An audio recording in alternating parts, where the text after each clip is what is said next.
El hombre que volvió 20 años después, no para pedir perdón, sino para revelar la verdad. Cuando crucé la frontera de mi antiguo pueblo, 20 años después de haber desaparecido sin despedirme, sentí que el peso del mundo caía sobre mis hombros. No volví buscando perdón. Ni siquiera lo deseaba. Lo que traía conmigo no era arrepentimiento, sino una verdad tan pesada que sería injusto morir con ella. Una verdad capaz de derrumbar todo lo que la gente creía saber sobre mí, sobre mi familia y sobre la noche que cambió mi vida para siempre. Mi nombre ya no importa. Durante 2 décadas usé otros, inventé otros rostros, otros pasados. Pero hoy regresé para contar quién fui realmente. Recuerdo el aire espeso de la madrugada en la que me fui. Ni siquiera me llevé ropa extra. Solo caminé. Corrí primero. Después caminé. Atravesé campos, carreteras vacías, pueblos que no conocía. Y mientras mis pies sangraban, una sola pregunta martillaba en mi cabeza. ¿Cómo se lo van a explicar? ¿A quién van a culpar ahora? Cuando amaneció aquella vez, yo ya estaba demasiado lejos como para que nadie pudiera detenerme. No sabían dónde buscar. No sabían siquiera por qué había huido. Y nunca lo descubrirían, hasta hoy.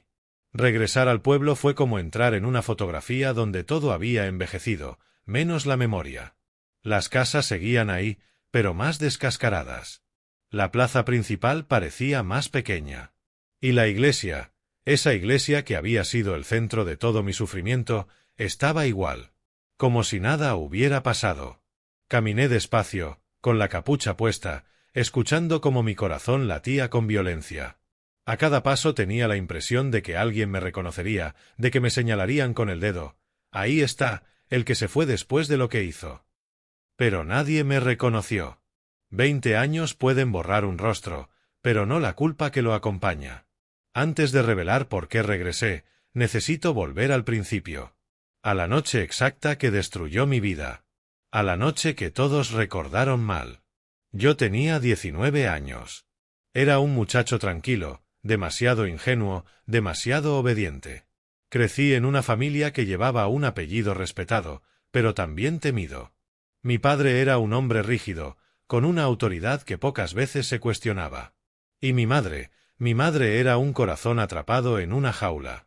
No hablaba mucho, pero cuando lo hacía, siempre era para intentar evitar que mi padre explotara. Ella vivía apagando incendios que nunca había provocado. Mi hermano, Mateo, era lo opuesto a mí. Extrovertido, impulsivo, buscaba problemas como quien busca aire para respirar. Aún así, lo quería. Éramos diferentes, pero compartíamos la misma infancia rota. La noche en cuestión fue un viernes. La recuerdo incluso más nítidamente que los días recientes. No porque quisiera hacerlo, sino porque el recuerdo me persigue como un fantasma que nunca aprendió a dormir. Todo comenzó con un grito. Yo estaba en mi habitación cuando escuché a mi madre llorar en la cocina. No era un llanto normal, era un sollozo entrecortado, cargado de miedo. Me levanté y bajé corriendo. Cuando llegué, encontré a mi padre con un vaso de whisky en la mano y una mirada perdida. «¿Qué pasa?», pregunté. Él no respondió. Mateo tampoco estaba. Mi madre intentó secarse las lágrimas. «Tu hermano», dijo, sin poder continuar. «¿Qué le pasó a Mateo?», insistí. Mi padre golpeó la mesa con fuerza. «Ese idiota arruinó todo», rugió. «Y ahora vendrán por nosotros». Mis piernas temblaron. Mi madre volvió a llorar. «Se metió con la gente equivocada», dijo ella con un hilo de voz. «¿Y tu padre quiere?». La frase quedó suspendida en el aire. Mi padre volvió a servirse whisky. Sus manos temblaban. «Voy a arreglar esto», dijo. «Como sea». Y salió de la casa sin mirar atrás. Yo debía haberme quedado quieto. Debí haber escuchado a mi madre, que me pidió que no saliera, que no buscara a nadie, que no me metiera. Pero no pude evitarlo. Mateo era mi hermano. Y aunque siempre nos metía en problemas, nunca lo había visto desaparecer así, dejando atrás una sombra tan densa. Tomé mi chaqueta y corrí detrás de mi padre. El viento cortaba como cuchillos mientras me apresuraba hacia el bosque detrás del pueblo. Ahí, entre los árboles, había una vieja cabaña abandonada donde Mateo solía esconderse cuando las cosas se complicaban. Sabía que mi padre iría ahí. La luna estaba alta y la noche era tan silenciosa que cada rama crujía como un disparo. Y entonces lo escuché. Una voz ahogada. Un gemido. Corrí hacia la cabaña y vi la puerta entreabierta. Adentro, mi padre estaba de pie, respirando agitado. En el suelo, atado y golpeado, estaba Mateo. Y frente a ellos, un tercer hombre. Un hombre que nunca había visto. Vestido de negro. Un arma en la mano. Y una mirada que me atravesó el alma. «Llegaste tarde», dijo el desconocido, mirándome. «Esto ya está decidido». Mi padre levantó las manos, intentando mostrarse calmado. «Déjalos ir», suplicó. «Yo me encargo. Yo sabré pagar la deuda». «No entiendes», respondió el hombre. «Esto no es una deuda. Es un mensaje. Y tu hijo», apuntó a Mateo, se metió donde no debía. Mis ojos se llenaron de lágrimas. Mateo estaba ensangrentado. Apenas respiraba. «Por favor», grité. «Yo haré lo que sea. Lo que sea». El hombre sonrió. Una sonrisa fría, calculada. «¿Tú?», dijo. «Tú no significas nada para mí». Y caminó hacia Mateo. Mi padre se lanzó hacia él. Hubo un forcejeo. Un ruido. Un destello metálico. Y luego, un disparo. Uno solo. El eco recorrió el bosque entero. El hombre cayó al suelo. Inmóvil. Mi padre quedó de pie, aún sosteniendo el arma. Mateo gritó. Yo quedé paralizado. Mi padre me miró con una expresión que nunca voy a olvidar. «Esto no pasó», dijo, jadeando. «Nadie puede saberlo. Nadie». Quise hablar. Quise correr. Quise llorar. Pero no tuve tiempo. Escuchamos pasos afuera. Voces. Más hombres. Y mi padre tomó una decisión que selló mi destino. «Corre», me dijo. «Tú no estabas aquí. Tú no viste nada. Si te encuentran, te matarán. Corre». Quise quedarme. De verdad quise. Pero el miedo fue más fuerte. Y corrí. Corrí como si el bosque ardiera detrás de mí. Corrí sin mirar a mi hermano, sin mirar el cuerpo del hombre muerto, sin mirar a mi padre que había quedado allí, dispuesto a enfrentar algo que jamás comprendí. Al amanecer, el pueblo ya sabía que yo había desaparecido. Y que Mateo estaba en el hospital. Que había sido encontrado inconsciente, atado, golpeado. Vivo, pero traumado. Incapaz de contar lo que había pasado. Mi padre contó su versión. Una versión donde yo era el culpable. Donde yo había disparado. Donde yo había arruinado todo. Fue más fácil culpar al hijo que había huido que aceptar la verdad. Y así me convertí en fugitivo. No oficialmente. Nadie me buscaba la policía. Pero la gente me condenó sin pruebas. Y yo no volví. Hasta hoy. Camino hacia la casa de mi hermano. Ahora él es un hombre hecho y derecho, con una familia, un negocio propio, una vida normal. Yo soy un fantasma que vuelve a reclamar un lugar que nunca tuve. Cuando toco la puerta, el mundo se detiene. Mateo abre. Tarda 3 segundos en reconocerme. 3 segundos que me parecen una eternidad. «Hermano», susurra, con la voz quebrada. No sé qué esperaba. Un golpe. Un insulto. Un portazo. Pero él me abraza. Después de 20 años, me abraza. Y llora. Y yo también. Nos sentamos en su sala. No deja de observarme, como si temiera que volviera a desvanecerme. «Pensé que estabas muerto», dice. «Estuve cerca muchas veces», respondo. Hay silencio. Un silencio necesario. Hasta que él pregunta lo inevitable. «¿Por qué te fuiste?» Ahí es cuando la verdad empieza a salir. Le cuento todo. La cabaña. El hombre. El disparo. Las voces afuera. Lo que mi padre me ordenó hacer. Mientras hablo, veo su rostro transformarse. Dolor. rabia, asombro. Pero, dice. Papá siempre dijo que tú. Lo sé, respondo. Por eso regresé. Mateo se levanta y empieza a caminar de un lado a otro. Todo este tiempo, dice. Todo este maldito tiempo creí que tú. Se detiene. Respira hondo. Papá murió hace 3 años, me informa de repente. No siento alivio. Ni tristeza. Ni odio. Siento vacío. Un vacío helado. Antes de morir, continúa Mateo, dijo algo que nunca entendí. Dijo que la culpa era suya, no tuya. Pero estaba delirando. No explicó nada. Mis ojos arden. Mi padre quiso confesar al final. Pero no fue suficiente. No para mí. No para el hombre desconocido. No para los otros que estaban afuera. Hay algo más, digo. Mateo me mira, preocupado. No solo regresé para liberarme de ese peso. También volví porque sé quién era el hombre al que papá mató. Mateo palidece. ¿Quién era? Trago saliva.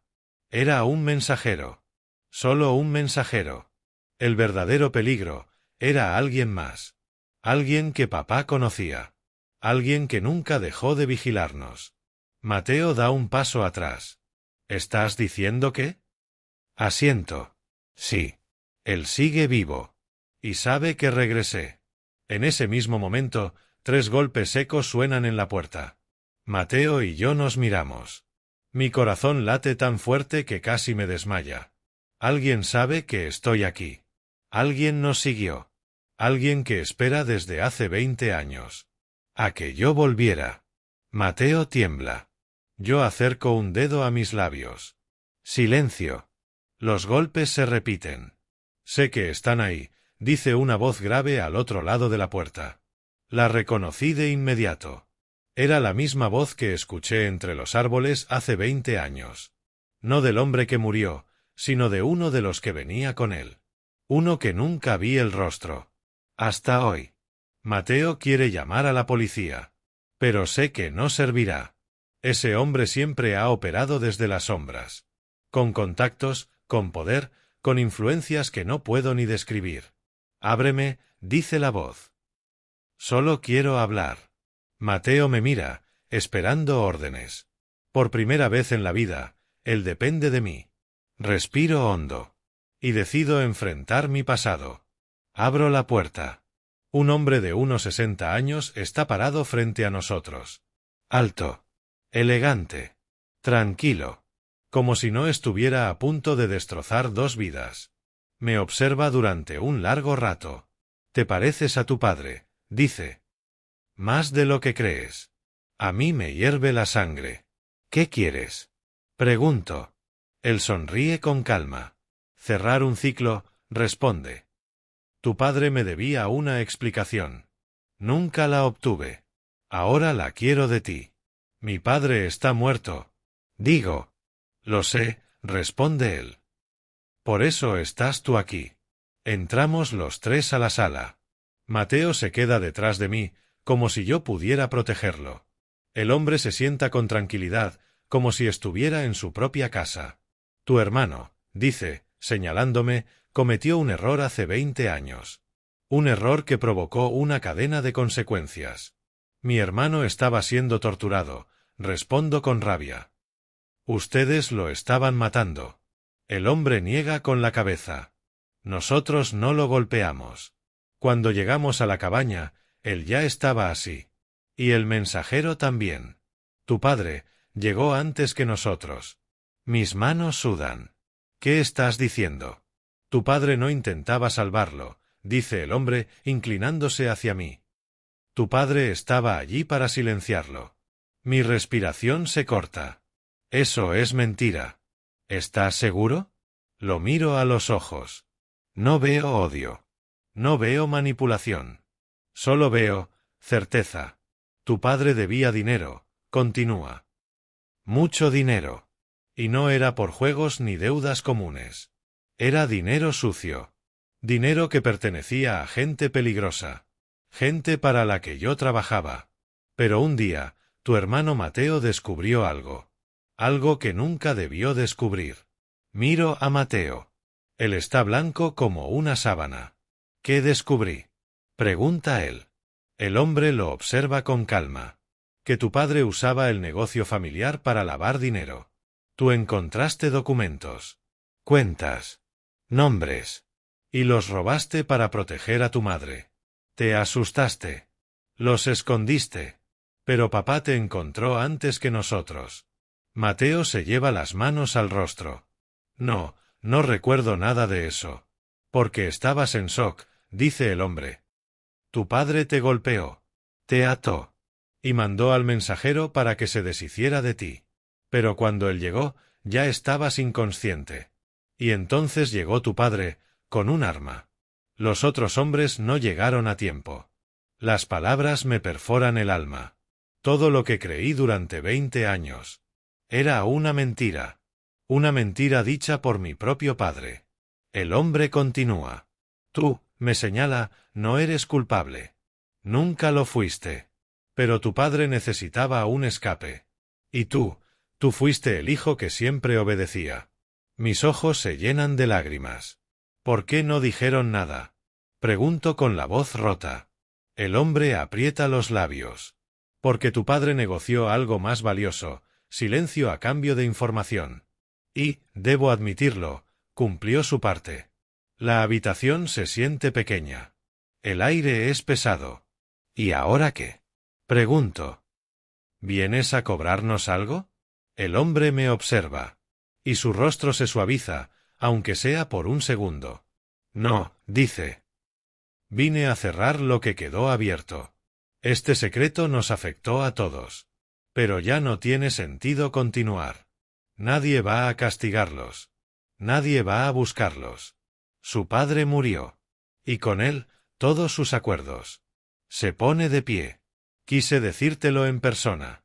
Porque mereces saber quién eras y quién no. Caminó hacia la puerta, pero antes de salir, se detuvo.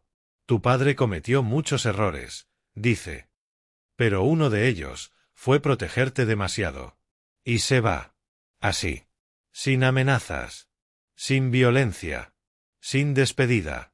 Solo se va. Cuando la puerta se cierra, Mateo cae al suelo llorando. Yo también. Lloramos por lo perdido, por lo robado, por lo que podría haber sido. Lloramos por 20 años de distancia que no buscamos. Lloramos por una verdad que nos estaba prohibida. Cuando recuperamos la calma, Mateo me abraza y dice: Hermano, quédate. Ya no tienes por qué huir. Y por primera vez en 2 décadas. Siento que tiene razón. Porque yo no regresé para pedir perdón. Regresé para revelar la verdad. Y ahora, finalmente puedo vivir.